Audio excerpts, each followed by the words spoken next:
Welcome to the channel, guys. My name is Will. Today I want to talk to you guys about a big topic that's been rolling out for the last, I'd say, week or so. It's been a big topic, and it's the whole New World's dying, the articles about how their population is less than half of what it was, all that crazy stuff that's going on. As somebody who's been playing MMOs for over 20 years now, I wanted to kind of throw my hat in the ring. Actually, it's been about 20 years. It hasn't been over 20 years yet. Don't want to lie to you guys. But I want to throw my hat in the ring, kind of give you guys an explanation of what's going on. If you're new to MMOs in general, I've been making a lot of videos for people who are new to MMOs. Not just new to New World, but new to MMOs in general, because I'm seeing a lot of these in my comments, in my chat, in other people's comments about how, oh, thanks, this is great information. I've never played an MMO before. This is going to be super useful. And I wanted to kind of throw this out there to help calm down the minds of all the people that are really enjoying New World and having a great time. And just let them know, like, hey, keep playing the game. It's not going anywhere. Just kind of preface with that. And then I want to break down with some cold hard facts and give you guys some numbers about exactly how New World is doing compared to other games, other MMOs, and just kind of let you guys know the trends and let you know how this works in general, like how the system for, you know, expansion launches, new game launches, just how it works overall, regardless of the type of game, whether it's an MMO or any other online game, things like that. So I want to start out by saying, you know, there's been tons of videos the last few days. Some of these are pretty good, some of these are pretty useful. But again, I wanted to break it down with some serious numbers for you and not just kind of come at this with personal feelings.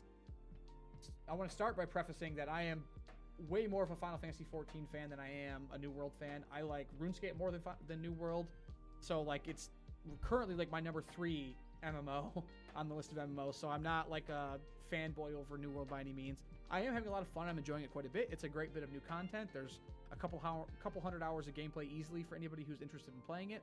So if you're watching this thinking about buying it, there's tons of content you can do solo or with your friends. You're gonna have plenty of fun, whether you commit to it long term or not. It's well worth the $40. I'm gonna say that right out of the gate. But I wanted to jump in with some numbers. So I actually went to Google and just looked up MMO concurrent players. And there's tons of articles about it, tons of metrics. And I noticed this one right out of the gate, the Steam database info. It is available on Steam, just like a lot of other games. I didn't really pay attention to these numbers too much because it's just comparing like other MMO technically type games. But I wanted to go on it and just compare all games. So this is not even just MMOs, multiplayer games, anything like that. This is just the most popular games on Steam, which is the #1 game launcher, game library that you can, digital library you can access. Currently, Counter-Strike is #1, as you would expect. Dota 2 as well, super competitive. It's been around for years. It's number 2. New World is currently number 3.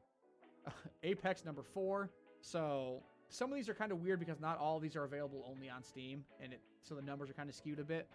Like Apex, for example, you can play it on the Epic launcher. There's other launchers. Final Fantasy is a big one. Final Fantasy XIV, I think, is probably a decent ways down the list. Right here, number 18. Way less people launch it on Steam than they do on others. But you can just see, in general, this is still a top 10 game, regardless of how you kind of mix these up. Game on Steam, which is an incredible metric. But this is where all the controversies come through. So this is what people are complaining about, arguing about in all these articles. All-time peak, 900K. Current peak, 300K. So it's at 33% the population it was before. But this is 100% to be expected. So I want you guys to know that this is not weird. This is not like a ha-ha, suck at Amazon, your game's dying. It's none of that. This is completely expected. I guarantee you that the team over at Amazon Studios is ecstatic. Their heads are exploding that they are doing this on a daily basis.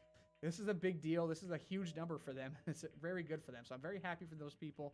I hope that they have a very successful career. They're able to make some incredible content for us in the future. More competition breeds excellence. Keep that in mind.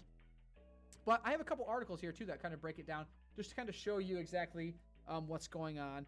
Some of these are kind of interesting how they lay them out. MMO population is a big one. This is an engagement metric. This is not it says active players, but the active players actually includes like people on Reddit, people on Twitter, people on Facebook, just people talking about New World, playing New World, engaging with New World content.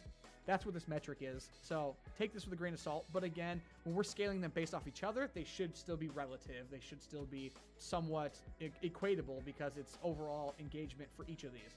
You can see Final Fantasy, shout out to FF, #1 in terms of active players overall. Number 2, RuneScape, also shout out, amazing game. I had been playing this game on and off, or I played it religiously for about a decade. I've been playing it on and off for 17 years. Yeah, 17 years. And then right after that, you have Path of Exile, which is amazing too. They had a recent season release, and they're doing fantastic. I'm super glad to see this. ARPGs I think are amazing. I'm super excited to play Lost Ark myself. And then New World follows that up closely. So you have these behemoths, and technically it's above World of Warcraft right now, but we all know what's going on with that. So this is a good metric. Top 5 for New World there. This is an article that was released on October 30th, so as of today, it's 5 days old. Final Fantasy, of course, with Endwalker on the horizon, doing amazing. Right after that, New World, doing amazing. And then following that up, World of Warcraft, to be expected. So just being even in the realm of these other games is a huge, huge win for Amazon Game Studios and the team over there. So big props to them, and I hope for a lot of better content coming up from them. So a lot of, just to not to go out too far off kilter, but they just released a patch update on their forum today. They have done so many great things. They're making all the trading posts one link trading post. They've reduced costs for respeccing your abilities, respeccing your weapons, like so many things they're doing that are just awesome updates that aren't even necessarily bug fixes, along with a plethora of bug fixes they actually did do. So I have high hopes for them. They promised weekly transparency and open forums to communicate with them, a bunch of really great stuff. So I'm expecting them to follow through with that. If they do, it's going to be one of the best dev team communications I've seen. And then the last thing I want to talk to you guys about, again, was that kind of overarching metric, showing you guys just how it works. Like, this is not a weird thing for it to giant spike. Treat a new game release the same way you would treat an expansion or a DLC. Tons of engagement, then it trickles back down and balances out. Tons of engagement, trickles back down, balances out. And you can see that with every other game here. So I have New World, I have World of Warcraft, Final Fantasy, and Elder Scrolls. I personally think that New World is probably going to balance out to be pretty equivalent to Elder Scrolls, maybe even a little bit above that because of the free-to-play aspect. Once you purchase the game, there's no monthly fees of whatsoever, which is going to play a big role in this. But you can see these giant spikes. These are expansions.